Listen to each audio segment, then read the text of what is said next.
हमारे देश में अक्टूबर 97 में 12 तारीख को ब्रिटेन की रानी एलिजाबेथ आई थी और आप सबने अखबारों में पढ़ा होगा कि ब्रिटेन की रानी जो एलिजाबेथ हमारे देश में आई उसके बारे में हिंदुस्तान के हर अखबार ने मुख्य पृष्ठ की खबर बनाई। भारत सरकार की तरफ से भी काफी प्रचार किया गया और लगभग एक सप्ताह तक हिंदुस्तान सरकार के दूरदर्शन और आकाशवाणी पर सिर्फ रानी एलिजाबेथ की खबर ही महत्वपूर्ण खबर मानी जाती थी। तो ब्रिटेन की रानी एलिजाबेथ भारत में आई, सच्चाई यह है कि उसको भारत सरकार ने बुलाया था, निमंत्रण दिया था। तो एक तरफ तो हमारे देश की सरकार आजादी के 50 साल का जश्न मना रही है और दूसरे तरफ रानी एलिजाबेथ को भारत आने का निमंत्रण भी दिया गया। रानी एलिजाबेथ अंग्रेजों की रानी है और वो हमको ये याद दिलाने के लिए आई थी कि 50 साल पहले हमने तुमको गुलाम बनाया था। दुर्भाग्य क्या हुआ, रानी एलिजाबेथ हिंदुस्तान आई तो इसमें विशेष बात क्या है, आप ये प्रश्न पूछ सकते हैं। तो रानी एलिजाबेथ का आना हमारे देश में एक विशेष दुर्घटना को बताता है। हमारे देश में बहुत सारे देशों के राष्ट्रपति आते हैं, प्रधानमंत्री आते हैं, बहुत सारे देशों के राजदूत आते हैं, लेकिन उनके आने जाने से कभी कोई दुर्घटना नहीं हुआ करती। ब्रिटेन की रानी हिंदुस्तान में आई तो उससे जो दुर्घटना हुई वो क्या हुई। हमारे देश के अखबारों में रानी के आने के 15 दिन पहले एक वक्तव्य छपा। तो हमारे देश के प्रधानमंत्री ने कहा कि ब्रिटेन की रानी एलिजाबेथ को भारत में आने की कोई जरूरत नहीं है। तो ब्रिटेन की रानी एलिजाबेथ को भारत में आने की जरूरत नहीं है, यह बात हिंदुस्तान के सभी अखबारों में छपी और ना सिर्फ हिंदुस्तान के अखबारों में छपी बल्कि दुनिया के कई देशों के अखबारों में यह बात छपी। जब यह बात लंदन के अखबारों में भी छपी तो लंदन के वहां के कई सांसद हैं, वहां की जो पार्लियामेंट है, वहां के बहुत सारे सांसदों ने एक स्टेटमेंट किया। स्टेटमेंट यह किया कि भारत के प्रधानमंत्री की यह हिम्मत कैसे हुई कि वो ब्रिटेन की रानी को भारत में आने के लिए मना करें, क्योंकि हमारे प्रधानमंत्री ने कह दिया था कि ब्रिटेन की रानी को भारत में आने की जरूरत नहीं है। तो ब्रिटेन के प्राइम मिनिस्टर, उनके कई मंत्री और उनके कई बड़े बड़े नेताओं ने इस बात पर हंगामा किया और यह हंगामा जो लंदन में हुआ वो बाद में हिंदुस्तान तक पहुंचा। और हमारे देश में क्या हुआ, लंदन से बहुत सारे फैक्स के मैसेजेस हिंदुस्तान के प्रधानमंत्री कार्यालय में पहुंचे और हिंदुस्तान की सरकार पर दबाव डालने के लिए ब्रिटेन की सरकार ने एक प्रेस वक्तव्य भी जारी कर दिया। वो प्रेस वक्तव्य भी हिंदुस्तान में छपा, दुनिया के तमाम देशों के अखबारों में छपा। तो 24 घंटे पहले हमारे प्रधानमंत्री कहते थे कि ब्रिटेन की रानी को भारत में आने की कोई जरूरत नहीं है। मात्र 24 घंटे के बाद हमारे प्रधानमंत्री ने एक दूसरा वक्तव्य दिया कि ब्रिटेन की महारानी को हिंदुस्तान में आने के लिए भारत सरकार स्वागत करेगी। और उसके साथ साथ एक बात और उन्होंने कही कि ब्रिटेन की महारानी को भारत में आने के लिए कोई वीजा लेने की जरूरत नहीं है, माने बिना वीजा के ब्रिटेन की महारानी भारत में आ सकती है। तो हमारे देश के प्रधानमंत्री की गुलामी की हालत का आप अंदाजा लगाइए कि 24 घंटे पहले एक बात कह रहे हैं और 24 घंटे के अंदर आपको वक्तव्य बदलना पड़ा और उनके स्वागत की तैयारी भी करनी पड़ी। ब्रिटेन की महारानी आई, 12 अक्टूबर को दिल्ली में उतरी तो पुलिस के किसी भी बड़े अधिकारी ने ब्रिटेन की महारानी का वीजा पूछने की हिम्मत नहीं की। कानून जानते हैं क्या है? कानून यह है कि आप दुनिया के किसी भी देश में बिना वीजा के जा नहीं सकते और अगर आप कभी गलती से अमेरिका जाएं और आपके पास वीजा ना हो तो दो ही बातें होंगी आपके साथ, या तो अमेरिका की जेल में पकड़कर आपको बंद कर दिया जाएगा या किसी हवाई जहाज से वापस आपको हिंदुस्तान भेज दिया जाएगा। ठीक इसी तरह से दुनिया के किसी भी देश का प्रधानमंत्री और राष्ट्रपति हमारे देश में आता है तो उसको वीजा लेना पड़ता है। हमारे देश के राष्ट्रपति और प्रधानमंत्री जब दूसरे देशों में जाते हैं तो उनको भी वीजा लेना ही पड़ता है, लेकिन ब्रिटेन की रानी को भारत में आने के लिए वीजा लेने की जरूरत नहीं है। यह बात जब सरकार ने कही तो हमारे जैसे लोगों के मन में प्रश्न पैदा हुआ कि ऐसी कौन सी विशेषता है ब्रिटेन की रानी में जिसके लिए उसको भारत में आने के लिए वीजा की जरूरत नहीं है। उसी के साथ साथ एक दूसरी दुर्घटना और हुई कि जब ब्रिटेन की रानी दिल्ली आई तो उसको 21 तोपों की सलामी दी गई। यह सलामी हमारे सिर्फ राष्ट्रपति ले सकते हैं और कोई नहीं ले सकता। भारत में सिर्फ राष्ट्रपति को अधिकार है 21 तोपों की सलामी लेने का, बाकी बाहर के किसी भी व्यक्ति को 21 तोपों की सलामी नहीं दी जा सकती। राष्ट्रपति हमारे यहां सर्वोच्च माना जाता है, जो भी संविधान की व्यवस्था है।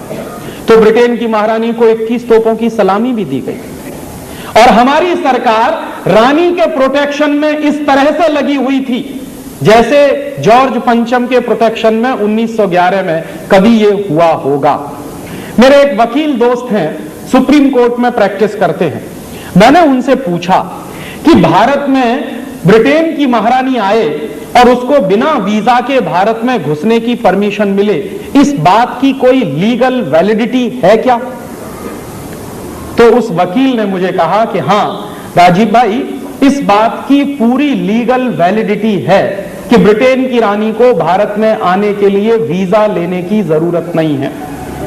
तो मैंने उन वकील से कहा कि यह सिर्फ एक स्थिति में होता, ऐसी लीगल वैलिडिटी एक ही स्थिति में होती है, और वह स्थिति क्या होती है कि मान लीजिए आप जब हिंदुस्तान से अमेरिका जाएं या इंग्लैंड जाएं या फ्रांस जाएं या किसी भी देश में जाएं और वापस अपने देश में लौटें तो आपको वीजा नहीं पूछा जाएगा, आपका पासपोर्ट भी चेक नहीं किया। क्यों? क्योंकि आप अपने ही देश में वापस लौट रहे हैं।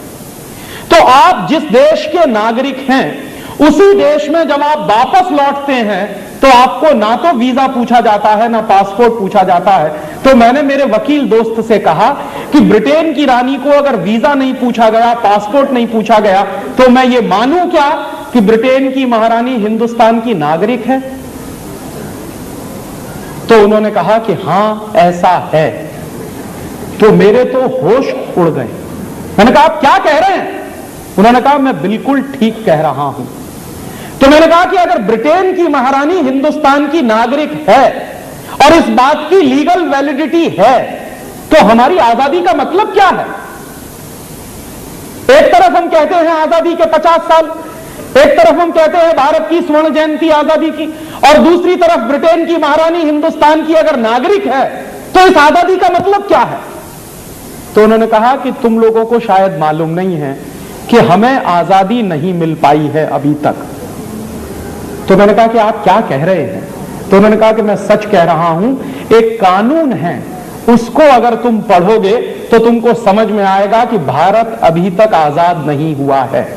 तो मैंने कहा वो कौन सा कानून है? तब उन्होंने मुझे बताया कि 1947 के साल में एक कानून बना था जिसका नाम है इंडियन इंडिपेंडेंस एक्ट, और यह कानून बना था 4 जुलाई 1947 को, माने 15 अगस्त से लगभग 10-15 दिन पहले। तो यह कानून बना था हमारे देश में आजादी के पहले, और इस कानून का नाम है इंडियन इंडिपेंडेंस एक्ट। उस कानून के आधार पर ब्रिटेन की महारानी अगर हिंदुस्तान में आएगी तो उसको वीजा लेने की जरूरत नहीं है। तो मैंने कहा कि वो कानून आप मुझे दे सकते हैं पढ़ने के लिए? तो उन्होंने कहा मेरे पास तो उसकी कॉपी नहीं है। तो मैंने कहा कहां से मिलेगी? तो उन्होंने कहा कोशिश करो भारत की संसद की लाइब्रेरी में मिल जाए, तुमको पार्लियामेंट की लाइब्रेरी में मिल जाए। हम लोगों ने बहुत कोशिश की, नहीं मिल पाई। फिर दूसरी एक कोशिश की तो उसमें थोड़ी सफलता मिली। उस कानून की फोटोकॉपी लंदन से आई, लंदन के हाउस ऑफ कॉमन्स की लाइब्रेरी में पड़ी हुई है। तो वहां से वो कॉपी आई और सबसे पहले हम लोगों ने वो कानून को पढ़ने की कोशिश की। तो उसमें लिखा हुआ है, पूरे कानून की बातें 70-80 पन्नों में हैं, लेकिन कानून के प्रियम्बल में बहुत साफ साफ लिखा हुआ है। एक वाक्य लिखा है, 4 जुलाई 1947 को पारित हुए इंडियन इंडिपेंडेंस एक्ट में और यह कानून पारित क्यों किया गया है? भारत की आजादी के लिए यह कानून पारित किया गया ब्रिटेन की पार्लियामेंट में। माने हमको आजादी मिल रही है तो हमारी आजादी का कानून विदेशी संसद में पारित हुआ है, और अगर हमारी आजादी का कानून एक विदेशी संसद ने पारित किया है तो वो विदेशी संसद अगर उस कानून को वापस ले ले तो हमारी आजादी का क्या होगा? क्योंकि जो संसद कानून पारित करती है वही संसद उस कानून को वापस भी ले सकती है। तो मान लीजिए 4 जुलाई 1947 को वो कानून पारित हुआ है लंदन में, तो कल को वो लंदन की पार्लियामेंट से वापस हो जाए तो हमारी आजादी के सामने पूरा प्रश्न चिन्ह लग जाएगा। दुर्भाग्य हमारा आपका जानते हैं क्या है कि हम आजाद भी हुए हैं तो ये कानून अंग्रेजों ने तय किया है, हमने तय नहीं किया है। हमारी आजादी के बारे में हमने तय नहीं किया है। वो कानून क्या है? 4 जुलाई 1947 को लंदन की पार्लियामेंट में जो कानून पारित हुआ है उसके प्रियम्बुल में एक वाक्य लिखा हुआ है। उस वाक्य का अंग्रेजी में क्या भाषांतर है? After 15th August 1947 India and Pakistan will be 2 dominion states. 15 अगस्त 1947 के बाद भारत और पाकिस्तान 2 डोमिनियन स्टेट्स बनेंगे। डोमिनियन स्टेट्स का माने क्या होता? दुनिया के किसी भी देश की डिक्शनरी में आप डोमिनियन स्टेट्स का मतलब ढूंढिए तो उसका एक ही मतलब होता है। डोमिनियन स्टेट्स का माने एक बड़े राज्य के अधीन कोई छोटा राज्य। तो हम 15 अगस्त 1947 के बाद भारत और पाकिस्तान डोमिनियन स्टेट्स बने हैं, ना कि इंडिपेंडेंट नेशन। और चूंकि हम डोमिनियन स्टेट्स बने हैं तो हैं किसके हम डोमिनियन स्टेट्स? यूनाइटेड किंगडम के या कॉमनवेल्थ के। तो 15 अगस्त 1947 के बाद हमारी हैसियत क्या बनी है? हमारी हैसियत बनी है कि हम यूनाइटेड किंगडम और यूनाइटेड किंगडम के बनाए गए कॉमनवेल्थ के डोमिनियन स्टेट्स हैं, ना कि हम इंडिपेंडेंट नेशन। और अगर हम इंडिपेंडेंट नेशन नहीं हैं तो बात समझ में आती है कि आज भी ब्रिटेन की महारानी हमारी महारानी है, क्योंकि हम डोमिनियन स्टेट्स हैं। और यह बात अगर 4 जुलाई 1947 के कानून से है तो मेरे मन में सबसे बड़ा प्रश्न आजकल जो उठ रहा है वो ये कि 50 साल से इस देश की राजनीतिक पार्टियां क्या कर रही हैं। यह बात तो हिंदुस्तान की संसद में आनी चाहिए थी।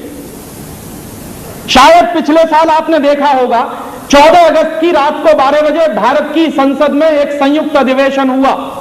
तो जो बात मैं आपसे कह रहा हूं वो बात भारत की संसद में आनी चाहिए कि हम 50 साल पहले अंग्रेजों द्वारा बनाए गए एक कानून के आधार पर डोमिनियन स्टेट्स बने हैं, ना कि हम इंडिपेंडेंट नेशन।